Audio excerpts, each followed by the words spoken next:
தமிழ் இண்டஸ்ட்ரியை பொறுத்த வரைக்கும் நிறைய ஹீரோனிஸ்லாம் ப்ராப்ளம்ஸை ஃபேஸ் பண்ணி அதுக்கப்புறம் தான் மூவிஸ்ல நடிச்சிட்டு இருக்காங்கல்ல.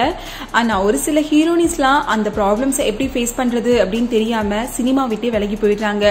கொஞ்சம் வருஷத்துக்கு அப்புறமா மறுபடியும் ரீஎன்ட்ரி கொடுத்து மூவிஸ்ல நடிச்சிட்டு வந்துட்டு இருக்காங்கல்ல.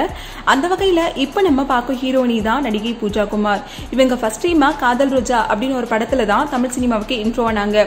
அண்ட் முதல் படத்திலேயே ரசிகர்களை ரொம்பவே இம்ப்ரெஸ் பண்ணிட்டாங்க. ஆக்சுவலா காதல் ரோஜா படத்துக்கு அப்புறமா இவங்களுக்கு மூவிஸ் வாய்ப்பு நிறையவே வந்துச்சு. ஆனா கொஞ்சம் கூட இவங்களால வெயிட் பண்ண முடியாம அமெரிக்காவுக்கு ஓடிட்டாங்க. அமெரிக்காவிலேயே செட்டிலும் ஆயிட்டாங்க. கொஞ்சம் வருஷத்துக்கு அப்புறமா மூவிஸ்ல நடிக்காம இருந்த பூஜா குமாருக்கு கமலஹாசன் தான் ரீஎன்ட்ரி கொடுத்து விஸ்வரூபம் படத்துல நடிக்க வச்சுட்டு இருந்தார்ல.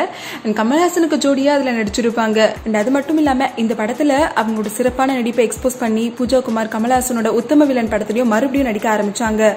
எப்பவுமே கமலஹாசன் கூட நடிச்சிட்டு இருக்கிறதுனால ரசிகர்களுக்கு கொஞ்சம் கேள்வி கூட வந்துச்சு.